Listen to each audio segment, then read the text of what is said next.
Salve espectadores do canal.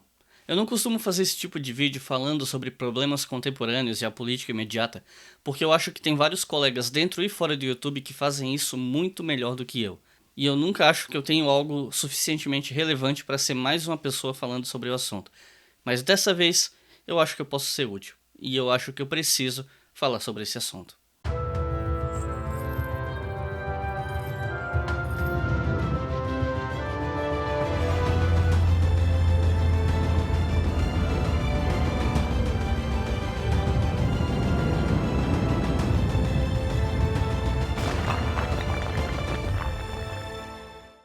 A não ser que você estivesse em coma e acordou agora, você deve saber que nós estamos passando por um corte de verbas brutal nas universidades e institutos federais pelo Brasil.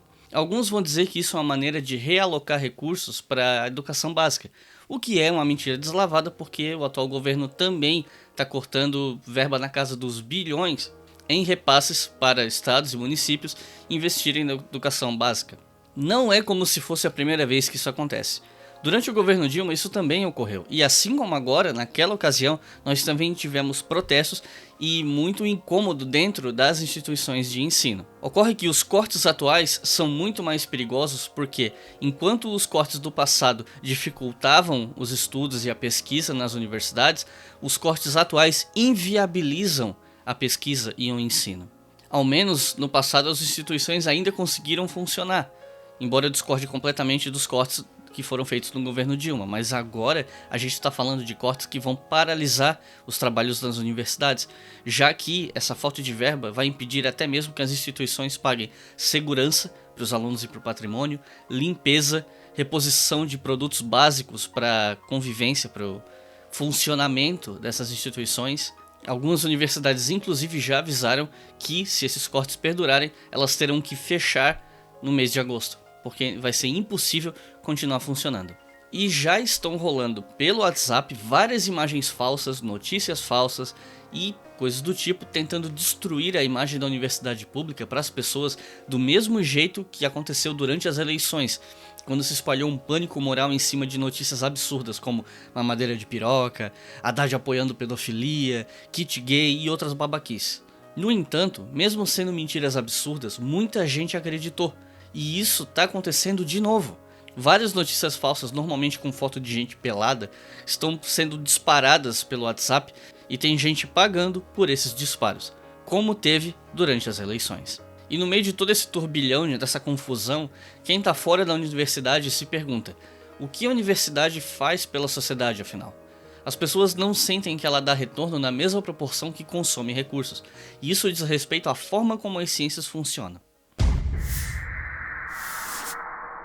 Além das questões óbvias como o giro na economia, porque afinal de contas a universidade forma pessoas para o mercado de trabalho, forma mão de obra qualificada que faz a economia girar e continuar funcionando, e por si só isso já seria o suficiente para justificar o investimento na universidade, a gente tem que entender também como a questão da pesquisa funciona, porque a universidade não serve só para formar mão de obra, para fazer trabalhadores qualificados para fazer o mercado continuar girando.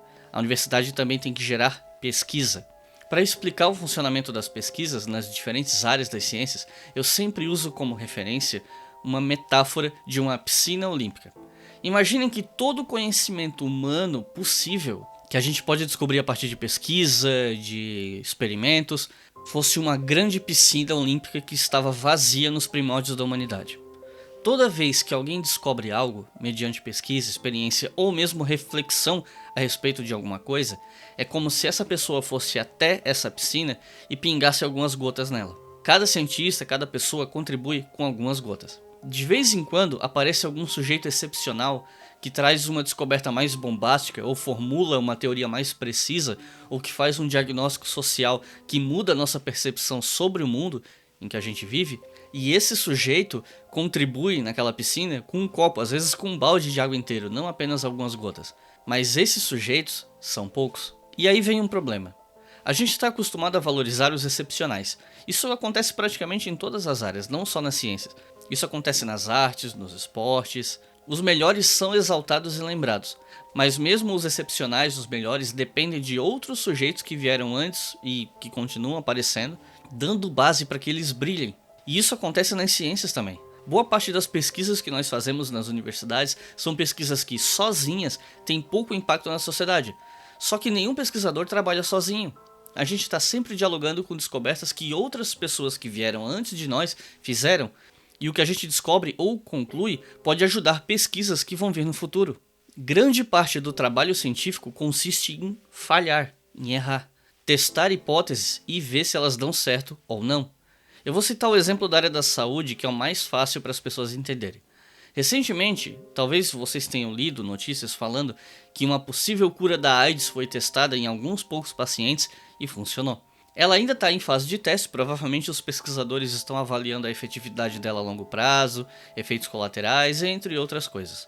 Mas a pesquisa da cura da AIDS não começou ontem. Pesquisadores ao redor do mundo inteiro vêm tentando descobrir a cura dela há vários anos, e só agora, aparentemente, é que se descobriu alguma coisa eficaz. Isso para não mencionar as pesquisas que criaram o coquetel que permite que pessoas com HIV tenham qualidade de vida e vivam mais. Vocês têm ideia de quantas vezes esses pesquisadores pelo mundo tiveram que errar e fracassar para finalmente uma cura da AIDS ser descoberta? De quantas tentativas de cura deram errado? E tudo isso, mesmo as pesquisas que deram errado, demandaram dinheiro, equipamento, insumos de laboratório, mas também o salário dos pesquisadores, porque só saber que você trabalha em algo que você julga importante não paga suas contas, nem põe comida na sua mesa. E eu vou voltar nisso depois. Eu citei o exemplo da saúde, como eu falei, porque as pessoas entendem mais fácil. Agora, quando se trata de ciências humanas, que é o tema desse canal, é muito mais difícil convencer as pessoas de que ela é uma área a ser investida. Para começo de conversa, as ciências humanas requerem muito menos recurso financeiro do que áreas como a física, a biologia, entre outras. E isso não faz com que ela seja nem melhor, nem pior, só diferente. Às vezes tudo que um curso de história, sociologia ou filosofia precisam é de uma biblioteca decente, um mínimo de estrutura física para estudar, e isso é algo que todo curso precisa, e alguma verba para saída de campo às vezes, e obviamente que o pagamento dos salários de professores e pesquisadores. É bem mais difícil perceber o impacto das ciências humanas na vida das pessoas, porque esse impacto é muito mais orgânico, é muito mais diluído na sociedade. E é graças à história que nós conseguimos analisar cientificamente o passado para entender o mundo em que a gente vive. É com ela que a gente separa o que é discurso de memória e o que é história de fato. É ela que nos ajuda a vencer a manipulação do passado por governos, grupos, indivíduos mal intencionados. É graças à filosofia que muitos aspectos da ética contemporânea estão tão consolidados. No passado, quando as ciências não seguiam o modelo aristotélico cartesiano atual, onde as áreas são divididas, praticamente todos os cientistas ou eram também filósofos ou tinham um pé nessa área do conhecimento. Ela é uma base para todas as outras áreas porque permitia que se pensasse objetivos, necessidades, valores éticos e morais do impacto do conhecimento sobre o mundo para além das demandas de mercado, como acontece muito hoje. Um pensamento para além do utilitarismo imediato. Se eu for parar para falar da sociologia e da antropologia, então, só trata a sociologia como inútil quem não faz a menor ideia de como ela funciona. Alguns dos maiores cientistas sociais da história do Brasil foram sociólogos que, a partir das suas formulações teóricas, diagnosticaram os problemas brasileiros e ofereceram soluções para os nossos problemas. Infelizmente, a maioria deles foi sumariamente ignorado quando deram soluções que deveriam ter sido aplicadas, já que no Brasil a gente está sempre muito ocupado atendendo aos interesses dos mais ricos e poderosos, que dizem que os interesses deles são benéficos para todo mundo. E mesmo que a gente dia após dia veja exemplos de que isso é falso, as pessoas continuam acreditando nisso. Quando você vai ao médico, ele vai analisar o seu problema baseado nos sintomas, no resultado dos exames, no histórico do paciente e a partir dos diagnósticos ele vai propor o tratamento mais adequado. Nas ciências humanas as coisas funcionam mais ou menos desse jeito. Parece não fazer sentido, mas faz. E eu vou explicar por quê. É uma explicação superficial e eu estou fazendo o máximo possível para que esse vídeo seja bem didático. Então o pessoal da área que vai ficar pegando no pé por conta de conceito, que conceito não é bem esse, não é bem aquele, pega leve que eu estou tentando falar com todo mundo aqui. Se a sociedade tem um problema, são os pesquisadores das áreas de ciências humanas que vão analisar esse problema. Os historiadores vão tentar entender esse problema a partir da história, de como o passado pode ajudar a entender o presente. Cientistas sociais, E aí tem cientista político, sociólogo, antropólogo. Vão tentar entender o problema a partir do presente, buscar raízes sociais, culturais e políticas desse problema, e de como esse problema está instalado na sociedade e afeta os diferentes grupos sociais. Filósofos vão tentar entender o problema também. Geógrafos vão olhar a partir do seu ponto de vista. Economistas vão tentar entender ele do ponto de vista econômico. O serviço social vai tentar entender o impacto dele nas populações mais carentes e tentar apresentar tanto uma contenção de danos quanto possibilidades de solução, e por aí vai, nas outras áreas das ciências humanas também.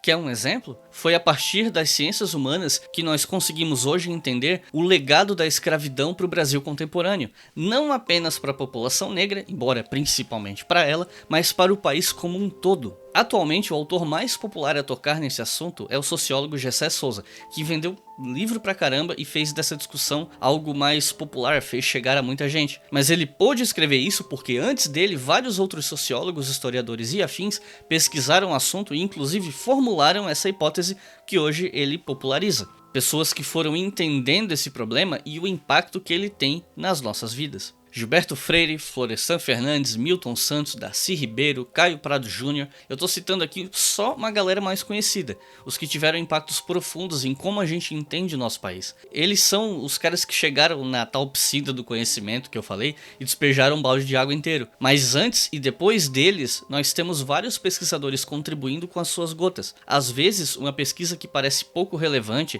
serve para, ao lado de outras várias pesquisas iguais a ela, numa escala pequena, dá estofo a hipóteses mais macroscópicas. Quando um pesquisador faz um estudo de caso, muita gente costuma tratar como algo pouco relevante. Por que estudar esse caso específico é importante? Porque com as várias análises de caso, você pode futuramente fazer uma análise quantitativa e qualitativa que prove hipóteses mais macroscópicas. Um pesquisador pode pegar várias pesquisas desses assuntos restritos, que parecem não ter importância científica, e a partir desse grande montante, fazer essa análise quantitativa e qualitativa que eu falei, que demonstra a validade de uma hipótese que esse pesquisador não poderia comprovar se não tivesse todos esses estudos de caso em suas mãos, porque ele não pode fazer todos esses estudos de caso um por um, mas ele pode se utilizar de pesquisas que outras pessoas fizeram com o passar das décadas e dos séculos. Ou seja, várias pequenas contribuições que colaboram com um todo a longo prazo. Mas para fazer tudo isso,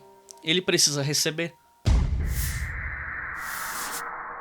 As bolsas CAPES que estão sendo cortadas não são dinheiro para vagabundo, como muita gente está dizendo por aí. Elas são o salário de quem faz pesquisa. Pesquisador não vive de luz. Tem gente que diz, mas é só arranjar um emprego por fora e pesquisar quando tiver tempo. Mas é que tá. Ser pesquisador é o seu emprego. Se você tiver que dedicar 6, 8, 10 horas do seu dia a um outro trabalho, um outro emprego, nada a ver com a tua pesquisa, quando você for fazer a sua pesquisa, o pouco tempo que você tem ou vai fazer com que a pesquisa acabe não ficando boa o bastante, ou talvez até impeça que você consiga terminar essa pesquisa, porque você precisa se dedicar exclusivamente a ela para obter os melhores resultados. Várias pessoas que tinham largado seus empregos para se dedicar à ciência, gente que estava com viagem marcada para estudar fora, para trazer conhecimento de universidades de fora para a gente aqui no Brasil, gente que estava pesquisando até vacina contra o Zika, por exemplo. Tudo isso está se perdendo. E o argumento de que não tem dinheiro para isso é falso. Um governo que promete verbas de 40 milhões por deputado que votar a favor da reforma da Previdência não pode alegar falta de dinheiro para a educação. E esse mesmo governo alega que o dinheiro cortado da educação na verdade está retido e que vai ser liberado para as universidades caso a reforma da Previdência passe. O nome disso é chantagem. Você aí que tá apontando o dedo na cara de universitário falando que a galera só quer usar drogas, fazer sexo, conversa com o universitário. Chama aí no WhatsApp, no Facebook ou mesmo pessoalmente. Conversa com essa pessoa. Sem acusação, sem dedo na cara, sem desdém, sem tratar ela como um idiota que desperdiça dinheiro público. Você pode se surpreender com o que você poderia aprender com a experiência de alguém que faz faculdade. E é claro que sempre tem as maçãs podres, os caras que estão na faculdade só pra festa, ou pra sair da casa dos pais e morar em outra cidade. Aí você quer condenar instituições com 10, 20, 30 mil estudantes ao fracasso, condenando o país a ter um apagão educacional e a uma possível fuga de cérebros por conta de idiotas que são a exceção?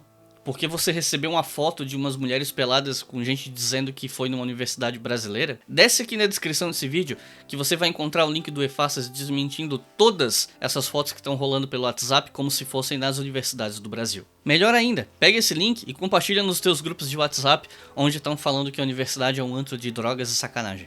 E se tudo isso que eu falei até agora não te convenceu, eu te convido a conhecer o Science Vlogs Brasil. O Science Vlogs é uma espécie de curadoria de canais feitas por canais de divulgação científica de várias áreas do conhecimento. Tem canal de letras, história, física, biologia, matemática, geografia, astronomia, política internacional, tem de tudo um pouco. E agora ele é mais importante do que nunca. O Leitura Obriga História faz parte do selo desde o começo desse ano, e esse relançamento está sendo planejado há meses. Vocês estão sentindo na pele o quanto a desinformação e a ignorância estão tomando conta das redes sociais e inclusive vem influenciando coisas importantíssimas nas nossas vidas, desde eleições à economia. O pânico moral causado pela mentira e pela pseudociência vem destruindo a solidez de bases de seguridade social que a gente conquistou a muito custo no Brasil. E olha que muitas dessas bases nem são tão sólidas assim. Muitos desses canais já estão na luta há anos, mas a união desses canais promete ser uma tentativa de fazer com que eles cheguem, inclusive nós, a mais pessoas, a quem de fato precisa ter contato com a ciência, porque tem sido levado a acreditar que a ciência é um desperdício de tempo e de dinheiro. E se essa mentalidade anticientífica se generalizar ainda mais, as consequências disso para o Brasil e consequentemente para essas pessoas que não acreditam na ciência podem ser catastróficas. Na descrição desse vídeo tem um link para que vocês possam conhecer todos os canais do selo. A ideia é que no futuro mais canais façam parte dele e que ele sirva de selo de qualidade para que as pessoas olhem e pensem: se esse canal tá no Science Vlogs, algum crédito ele tem. Mas a defesa das ciências não pode depender só de YouTube e das redes sociais. A gente precisa defender em todos os espaços públicos possíveis. Amanhã, dia 15 de maio, todos e todas vocês que tiverem a possibilidade de ir para a rua se juntar às manifestações contra os cortes da educação, saiam de casa e vão para as ruas. Procure se informar onde serão as concentrações das manifestações, de onde elas sairão e se engaje nessa luta. Se você mora num município que não terá uma manifestação, mas mora perto de um que tem, se você tiver a possibilidade, vá. A gente precisa que todos aqueles que possam estar na rua estejam. Na descrição desse vídeo vocês vão encontrar vários links falando sobre o impacto que essas medidas desastrosas têm não apenas contra a educação, mas contra o Brasil como nação. E estão tendo e ainda terão conforme essa grande cagada que estão fazendo com o país for se consolidando. Algumas pessoas vão dizer que isso é algo que interessa só quem perdeu bolsa, a universitário, blá blá blá. Essa luta interessa a todo mundo. Um país que destrói as suas instituições de ensino só para chantagear o próprio país a aceitar uma reforma, só para facilitar o credenciamento de instituições de ensino privadas por conta dos interesses familiares e financeiros de um ministro e do staff de um governo sem rumo, que cria pânico moral sobre os professores e cria um ambiente onde milhares de docentes estão adoecendo ou largando a carreira de professor porque tem medo de pisar numa sala de aula. Um país como esse nunca vai dar certo. Exceto, é claro, por aqueles que se tornaram milionários e continuarão milionários com o seu trabalho, com o seu esforço e com a sua ignorância. E sim, é um ataque não apenas à educação, mas ao Brasil, ao país, ao povo brasileiro. Se você quer entender os motivos do desmonte no Brasil, assistam esse vídeo que está aparecendo aqui em cima do canal Tese 11. É muito importante que vocês entendam o que está acontecendo. E é importante que vocês vão na descrição desse vídeo e vejam os links que eu botei ali para vocês com as várias notícias para entender a dimensão do caos que se aproxima. Não é só a universidade que conta com você. O futuro desse país inteiro conta com você.